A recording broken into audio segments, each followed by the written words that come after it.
Hi, this is Forrest Kelly, host and producer of the Best 5 Minute Wine Podcast. Before we start the show, I wanted to take a moment to tell you about a new app called Wisdom. What you can do on Wisdom is listen and talk with amazing people. You can connect with experts and top mentors. Coming up on the new year, you need a little extra motivation? Wisdom is the place to get it. And if you'd like to share and inspire others, you can do it on Wisdom. I'll be doing a live question and answer session on Wisdom. We'll be covering wine, travel, and podcasting in general. Download the Wisdom app today and join me on Wednesday, December 22nd at 8 a.m. Pacific Standard Time on the new app, Wisdom. Thank you. Now let's start the show. Welcome to the Best 5 Minute Wine Podcast. I'm your host, Forrest Kelly. From the seed to the glass, wine has a past. Our aim at the Best 5 Minute Wine Podcast is to look for adventure at wineries around the globe. After all, grape minds think alike. Let's start the adventure. Our featured winery is... We continue our conversation with Coco Umiker of Clearwater Canyon Cellars. In the last episode, you kind of touched on the topic Brettanomyces. It's always hard for me to say, let alone spell it. Brettanomyces,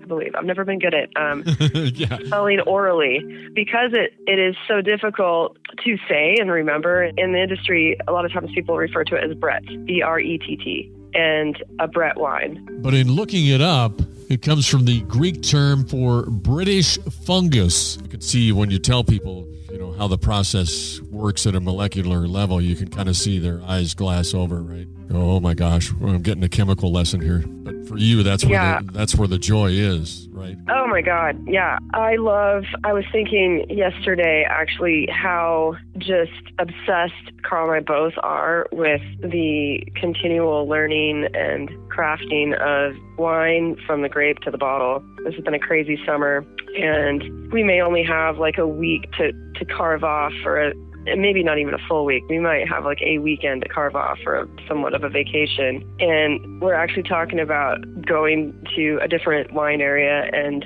checking it out. You would think when you make and grow wine every single day, you would want to go do something else on your vacation. But yeah, we're obsessed. And, that science of it to me is where the magic is. The most interesting manipulations, if you want to say, that you can do in a wine as a winemaker to make different flavors really pop, to accentuate certain characteristics, seemingly simple. Timing of adding oxygen, timing on lees and how you manipulate that lees. So lees is like all the yeast and little bits of skins and grape seed that settle at the bottom of the barrel. You put that grape must.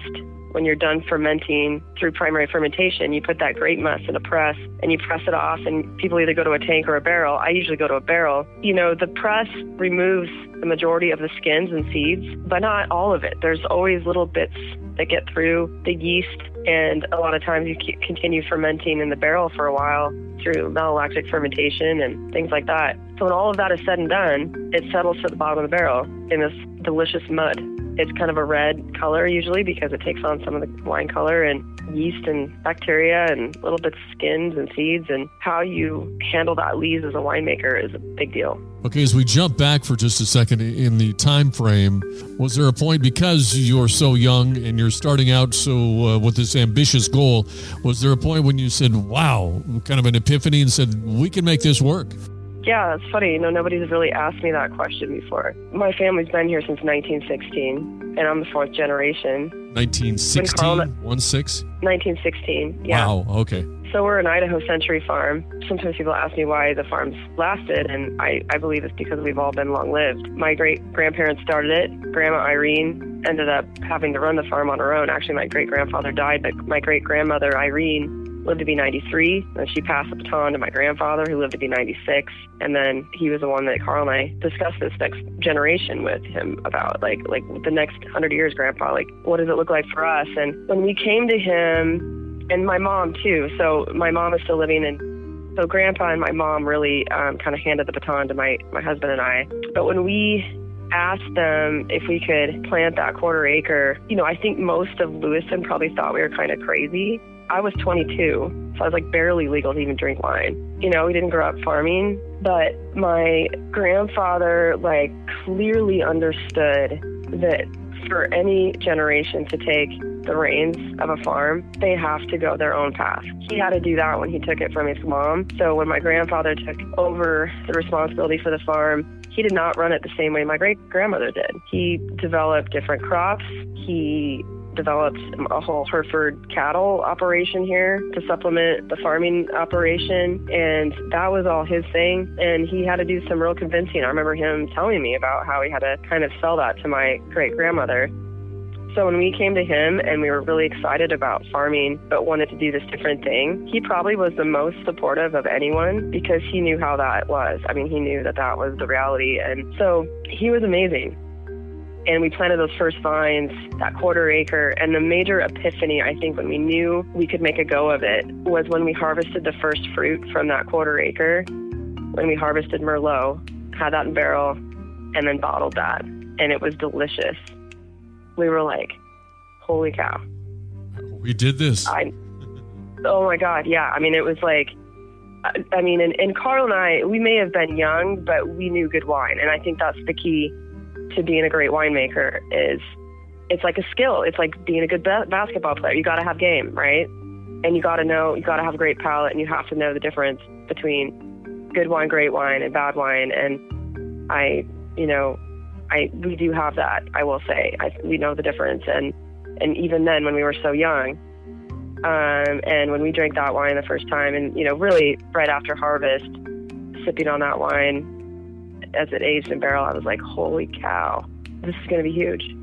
It was right about then that Carl and I decided to try to make an AVA out of this, which took a million years, but finally got done. Thank you for listening. I'm Forrest Kelly. This episode of the Best 5 Minute Wine Podcast was produced by iHizzle. If you like the show, please tell your friends and pets and subscribe. Until next time, pour the wine and ponder your next adventure. This is Doug Vincent with the podcast Walk and Roll Live, Disability Stories. In 1956, I contracted polio. Thanks to my loving parents, I've lived a full, rich life over the past 67 years. Join me as I share my journey and uncover inspiring stories of resilience. This podcast is a platform for survivors of disability and those who champion services for the disabled community.